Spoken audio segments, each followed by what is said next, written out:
Show.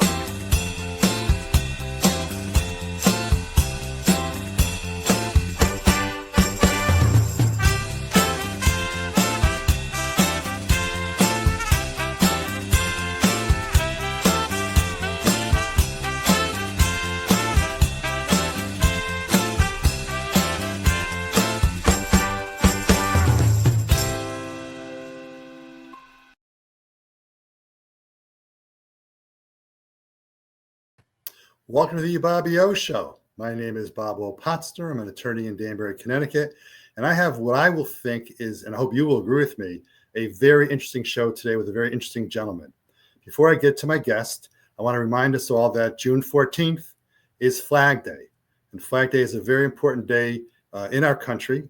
It began with the flag being established by the Second Continental Congress back in 1777, a little bit before I was born, and then also became a national holiday in August of 1949, an observance that we should take very seriously, especially with what's going on in our country at this point in time. So having introduced and reminded you all of Flag Day and how important it is to all of us in our society, I want to introduce a very special guest that we have today. His name is Dr. Michael Sonick, and many of you who watch my show know that I like to have guests who write books to talk about their books, and usually the discussions about their books roll into very important discussions about human beings and humanity, and it all makes for a better world. So before you see Dr. Michael Sonick, let's see the book.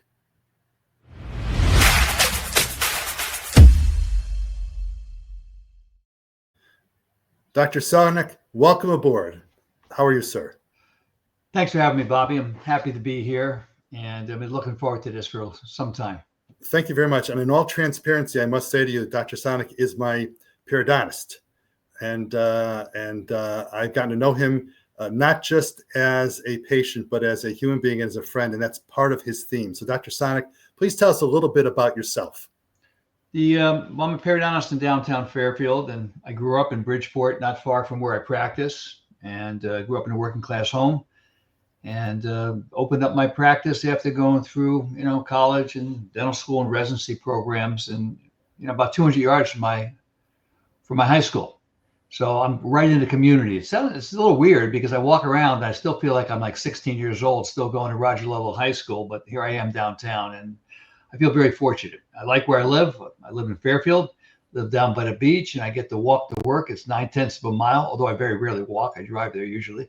But it's close. So it's a nice community, and I get to be part of the community, and I get to teach at the various universities, Yale, University of Connecticut, NYU, take the train down to New York. So I pretty much live in 1 square mile in Connecticut, but then I travel a lot. I do a lot of traveling and a lot of teaching. So my life is pretty much about taking care of my patients, my family, and then educating others. So I look at myself as an educator and a clinician. And Dr. Sonick, a lot of people. Dr. Sonick, for those who don't know, what quickly is a periodontist? Periodontist is a specialist in dental surgery. Perio means like it's around, like perimeter. Dental meaning tooth. So I basically deal with the foundation of the mouth. All infections, anything to do with the bone, the soft tissue, the gum tissue, the hard tissue. I try to save teeth, but if teeth cannot be saved, I can remove them, build up the bone, and place dental implants. So I do the very basic, from just teaching people how to brush and floss, which is the most important thing that I do, to doing complete full mouth rehabilitations of people who've lost all their teeth due to either accidents or dental disease. And just so you know, before the show, I did brush and floss. I was afraid not to in case you asked me that question on air. You said you lecture, and you're being a little bit humble there because I think you've lectured in over 35 countries. Am I right? And at NYU and worldwide for sure. Yeah, I've been really privileged. When I was a young man in my late 20s, I looked at the people who I really respected. And that's a big part of my story, is always having great mentors. And so I get to mentor people, but I've also been mentored. And, I look at you, Bobby, as a mentor. You've taught me a number of things in the time I've met you. We haven't talked about them all, but a lot of things that you do, I look at. So I like to observe. So, I love teaching. I just love educating others. Actually, I look at myself, number one, as a mentor, if I define myself. And we have a motto in our practice. It's a mission statement, is to improve the quality of patients' lives. It's that simple. So mission statement is a statement of purpose. It's like the why of why we do what we do. And my mission statement for my own personal life is to improve the quality of anybody's life that I touch. So anybody I meet, no matter who they are, it could be someone in Starbucks, it could be someone at the gym, someone in the movie theater.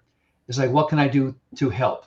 And I tend to overextend myself a little bit sometimes, but I just enjoy that. And you and I are both the same way. We both love to give and love to help other people. And it's a very selfish thing to be giving, because you get so much in return. So I've been fortunate. I've lectured, in pretty much 45 states, and I don't know how many countries. It's probably 30. I've lectured on every continent except for Antarctica. He's a mensch, which is a good thing in Hebrew. Thank you. Dr. Sonick, as part of your book, and I have read your book cover to cover, and I think it's really an important book because it doesn't just talk about dentistry or medicine. And I think the lessons that I saw in the book, some of the things I do without even knowing that you had done some of them, and some of the things people can do in various other industries. And so as you talk today and as you read the book, if people choose to read the book, you'll understand, all of you out there listening and watching, that there's a lot to be learned from a dentist, a lawyer, et cetera, who expresses him or herself, like Dr. Sonick has done, in global terms, and like being a mensch or being a people person. Dr. Sonick, I think in the book, it's important for you to tell us a little about your background, because it's very impressive to me how you went from your youngster working in, I forget which store was it, Target or one of those stores, working when you're a little younger man, and how you developed your practice. I think that's very important, how you developed into what you do now. So how about a little bit about how you developed as a young man working, and also how you developed into the practice of dentistry with 0 clients when you started? Yeah. You see how your life works by looking in the mirror, right? In the rearview mirror. It's like, I don't know how I got here. Then I look back like I did it. So I didn't have everything planned early on. I grew up in Bridgeport, Connecticut, and working class neighborhood. I went to inner city school for a couple of years. It was a little rough there. Got into a lot of fights. Busing was happening then. They were busing from a place called Father Panic Village in Bridgeport to my school. It was not a good experiment. It was just 2 years of no education. And I grew up. My dad grew up as an orphan and hard worker. He wanted to be a dentist. He was wounded in World War II. He came back. He had the GI Bill. He went to college. Met my mom in University of Bridgeport. And he said, "Well, I'm not going to become a dentist. I'll be too old when I get out. I'll be 30 years old," because it was 4 years in the war. So he wanted to be a dentist, and I guess they sort of pushed me in that direction. They didn't give me many choices. They go, you had to be a doctor or a lawyer. That was pretty much it, in my family. So, but my parents were educated, and they pushed me pretty hard, and I worked hard. And I didn't really understand what I was doing, working hard, but I always worked somewhere. My father had a furniture store, so there was the entrepreneurial thing. He was an engineer at Sikorsky Aircraft, but he also had a furniture store in downtown Bridgeport. And on weekends, he wouldn't let me play sports in high school because I had to work in the store, and I had a little bit of a resentment. But I got really good at finishing furniture, at moving furniture, at setting up rooms, at designing things. And he was also a carpenter. And I don't really like doing that, but I actually got good at that too. So I know how all that works. So I learned a lot of systems. And, I had a lot of accidents as a kid too. I don't talk about this in the book except for my bike accident, but I got told that I had bad hands. I was accident prone. So I wanted to prove myself of having good hands. I remember once I was in the office, I was doing a block graft, which was a major surgical procedure. The whole mandible was flapped open. It's the lower jaw. I'm taking a piece of bone, cutting it out, and I'm screwing it in with some lag bolts in another part of her jaw. This is like 35 years ago. My dad, who lives in Fairfield, came in the office, and it was a sterile procedure, and I had him put on a gown, come into the room. I go, "Dad, I finally got good in my hands." I go, "I finally did become a carpenter." So it was like a family joke. He always says if I don't make it as a dentist, I could always work in a furniture store. And I did a lot of work, and I grew up with them. My dad used to say, hard work never killed anybody. I remember I was like 38 years old, and I'm working 70 hours a week, opened up my practice, and he walked in and he goes, I said, hard work never killed anybody. He goes, what are you trying to prove me wrong? Because I ended up becoming a workaholic. And now I'm 72 years old. I don't have to work anymore, and I still work 5-6 days a week. And my days off, I write, I teach. I just love it. And I was able to develop a passion for it. It wouldn't have mattered what I became. If I became a dentist, a carpenter, a lifeguard, tailor, my philosophy is always the same. Do the best I can for the people that I'm serving. And I just turned dentistry into what I did. And, dentistry is a weird Most dentists don't love their job. I love it. I love working. Dr. Sonick, let me just dovetail into two great quotes from your book. And Okay. I have, for the last 25 or 30 years, whenever I read a book, I take down quotes that I think are important. I think it's now about 150 pages itself, but they're all organized. And there's two quotes that you have that I think say what you just talked about. And one is, you quoted on page 95 from Sir William Osler, who said, quote, "The good physician treats the disease. The great physician treats the patient who has the disease." And you followed it up on page 112 with, quote, "To improve patients' lives through education and motivation is a comfortable, caring, and friendly in a comfortable, caring, and friendly environment." That is your mission statement. As you were talking about your growing up and your lecturing and what you do, I think those two quotes really say who you are as a person, as my periodontist, and in your book. You want to comment upon either or both of those quotes and how it relates to your practice of periodontry, and also how you think others should perhaps improve their work product for whatever career they have. Well, in my field, and almost any field, we look at what do we, and Simon Sinek talks about this. He goes, "What's your why?" He talks about the who, the what, the why, and why do you do what you do, et cetera. I mean, if you look at me, you go, "Yeah, I'm a dentist. I take out teeth. I do implants. I do surgery." But that's not who I am. Who I am is I treat people. And we're taught in dental school and medical school and in legal school and law school and everything else, is to do a certain numbers of procedures. So when someone comes in, like what you do, you're an attorney, people come to see you at their worst, at their lowest point. I jokingly say that, I'm oftentimes like a divorce attorney, because I get to see people at their worst, and then I have to usher them through that. And then they have to pay for it. So they're financially insecure. They think they're losing anything. They feel like losers. My patients all dream that they're going to lose all their teeth. It's a very common dream for my patients. They come in, they go, I'm thinking about losing all my teeth. I go, "You have that dream frequently?" And they go, "Yes, I do." And they do. So they're very vulnerable when they come in. If I just treat their disease, if I just do the procedure, I'm not really treating them as a human being. And I think talking to them and being with them and being present for my patients is more important, certainly as important as the procedures I do.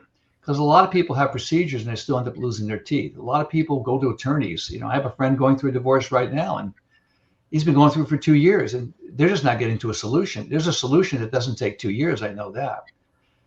I want to get patients to the quickest solution as fast as possible with the least amount of stress. And because they're scared and they're vulnerable. And the way that I do that in my practice is to connect with them. And you said something interesting earlier today, Bob. You said, you do a lot of the same things in your practice and you weren't aware of them. And I was the same way until I wrote the book. I did a lot of things unconsciously, and I wasn't conscious of what I did. I was successful at doing them, but I didn't know why. When I wrote the book, I started to break down everything that I do in practice, from, the way the decor is, to the music, to the tone of my voice, to how quick I am. And I realized that my patients are nervous and they feel very alone and unconnected. And I have to make them feel safe. And one thing you said to me when I first met you is that no matter what I do for you, I being you, whatever you do for me, it's not going to be effective unless you take the education I give you and do what you do at home. And I thought about that, and I thought that was quite, I didn't know you at all. I was referred to you by another friend of mine who's a dentist. And but I thought about that, and as I read your book, I thought about it a great deal. Candy Ann, director, would you please put on the why video, because I think it dovetails to what Dr. Sonick just mentioned. So how do you pronounce this? How do you teach your patients this? My partner, he was all about the how. I want to eliminate pockets. I want to measure it. I would talk to patients. This is your pocket depth. See, you have a class 2 furcation involvement there. You have calculus. We want to remove that. We're going to go through that. Patients don't care about that. I go, stop at the charts. Get rid of the models. Don't even tell them what you're doing. Talk about the why. What's the why? That's what the kid curve in this room. Why do I do that? I want to improve the quality of your life. I'm making you healthy, more aesthetic, so that you can have a better life and feel better. I want to connect with your feelings every time that I see. Dr. Sonick, I want to take from that. First of all, any comments about that before I go on? Any comments about that? Yeah. people, I mean, the way we respond to people, and no matter what you're doing in any human connectivity job, unless I say you're a watch repairman sitting in a room just by yourself, but even there, you still have to meet the customer. But in any job or in any relationship or with that, and with relationship with another human being, it's important that we're able to connect with them. But we don't connect for logic. The way our brain is wired, we have the frontal cortex, and then we have this very primitive brain, called the lizard brain, and the primordial brain. And that's how we react. That's what causes us to rage. That causes us to love. That causes us to feel. And I don't connect to patients by giving them facts and figures. Nobody really cares. What they want is they want to know how much we care. We have there's an expression that people don't care how much you know until they know how much you care. My patients want to know that I care for them. And it has to be sincere because people read that. And the way we connect with that is by relating to where a patient's at, by telling stories and talking to them. And it's very easy for me to connect with someone. I do it within about 30 seconds. And can I go back to what you said about your first visit? Absolutely. Yeah. In my first visit, I do three things. Most patients come in to see me not wanting to be there. I'm not you're not going on to a vacation to the Bahamas when you come to see me. They come to see me because they want to keep their teeth, but they've been, by the time a patient comes to see me, they've been told to see me for a few years. I mean, it's not like I should go see him. So for every patient that walks through the door, there's 7 or 8 that have already been referred that haven't walked through the door. So they're scared to death. The first thing I tell a patient when they walk in the door is, I'm glad you're here. I know it was very difficult for you to walk across that parking lot or drive here. I want to tell you one thing. You are in the right place. And no matter what happens, I'm going to be here for you, and I will give you a solution that will lead to improving the quality of your life by making you healthier, more aesthetic, and giving you better function. I tell every patient in some form within the first minute and a half that I'm there for them and I'm going to make them better. I link their problem with a solution. Their problem is called a diagnosis. So we do a comprehensive exam and diagnosis of every patient. And that should be done in any business. You teach your students who you teach in the various parts of the world where you talk, doing that kind of thing and making their dealing with patients like I don't want to say a friend, but like a person. Is that part of what you teach? Yeah, to connect with them, to realize that you're there. You're not treating them as an object. They're not just a procedure. They're not code 4270 that you bill X dollars for. It's important to do that. And you do that the same way. I treat a number of divorce attorneys, and I've said this to you. I have 5 or 6 as patients. And they're successful. And one thing that they all have in common is they're very good at connecting with people. And I've actually created a standard joke for divorce attorneys that come in that I like. And I like everyone as a patient. I always go, I wish I was going through a divorce so I can spend some more time talking to you. And then the standard line, I don't know if you said this, Bobby, or somebody else did. They go, sure, pay me $500 an hour and I'll be happy to talk to you. I don't know if you said that, but divorce attorneys is a tough job. You got to deal with people at their worst. And I'm pretty much the same. I see people, whether it's losing their front tooth that they knocked out in a skateboard accident, or telling them that they're going to have to lose all their teeth. What's interesting to me is the lessons you just talked about. You learn some of those from restaurateurs. I'd like to talk a little bit about how Danny Meyer, whose name is on the very front of your book, how he gave you some lessons and gave you some ideas as to how to practice in your dentistry practice, things that work in his process, his business as well. Yeah, it's the same. I opened up my practice in 1985. It was the same year Danny Meyer opened up his famous restaurant, Union Square Cafe in New York. Now, most people do not know Danny Meyer unless you are a high-level restaurateur. He wrote the book Setting the Table, which is basically similar to my book, but it's for restaurateurs. My book could be for restaurateurs too. But I pattern my office at a successful restaurant. I look at 3 things. I look at the quality of the service, which is the food in a restaurant. In my office is dentistry. I look at decor, how the office is set up. And that's how I'm dressed, how we look, how we treat each other, what the office looks like. And then I look at the quality of the service. And I started doing that a long time ago before I even knew who Danny Meyer was. And then when his book came out and I started eating at his restaurants, I realized that he brought unreasonable hospitality to the restaurant business. And his restaurants are very good. They're not that expensive. It's not the most expensive restaurant in New York. But what's amazing, there's 8,600 restaurants in Manhattan, and the top 3 out of the top 3 are in the top 30 restaurants. That's pretty amazing. And so what I've done is I've tried to create that same hospitable environment. So my team, I train my team, the people that work in my office, that we are not in the dental practice, we're in the hospitality business. And every time I go, I love going to restaurants. I like to go to nice hotels. And I like nice experiences. So I always look at them. Very, very few restaurants are in that level of a Danny Meyer restaurant. And for your viewers, if you don't know Danny Meyer, I'm going to tell you everybody knows Danny Meyer because he did create Shake Shack, which is a very interesting story. You can read his book to find out how that happened. And so he's probably, he became a billionaire when that went public on Wall Street. But before that, he just had a few successful restaurants in Manhattan. Now he's like the guru. And Dr. Sonick, it's interesting in your book, even though you have a small practice in terms of the number of doctors in your office, but you have a very successful practice, you said, I'm not the boss. You distinguish between being a visionary and the integrator. And you talk about your role as visionary and others as the integrator. Talk about that, because I think that's a very good lesson for people who have any kind of successful business. Yeah, in any business, you have someone who creates a vision.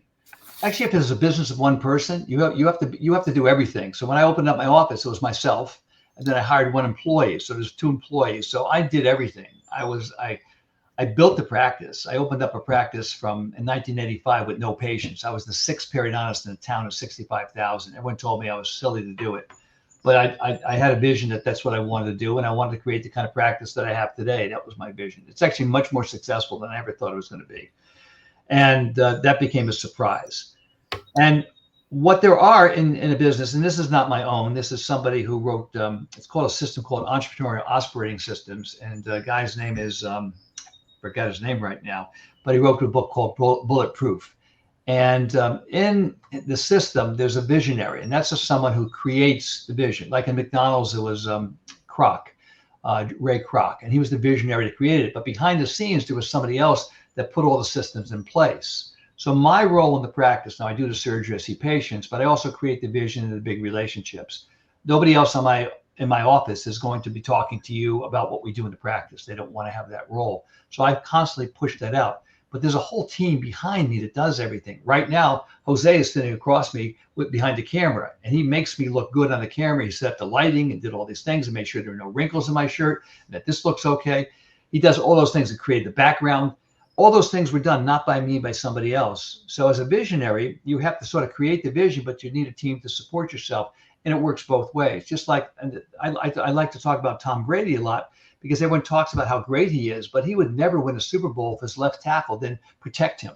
We just saw that in the last Super Bowl, where Kansas got beaten by Philadelphia because the quarterback wasn't protected. He got sacked, 15, 20 times.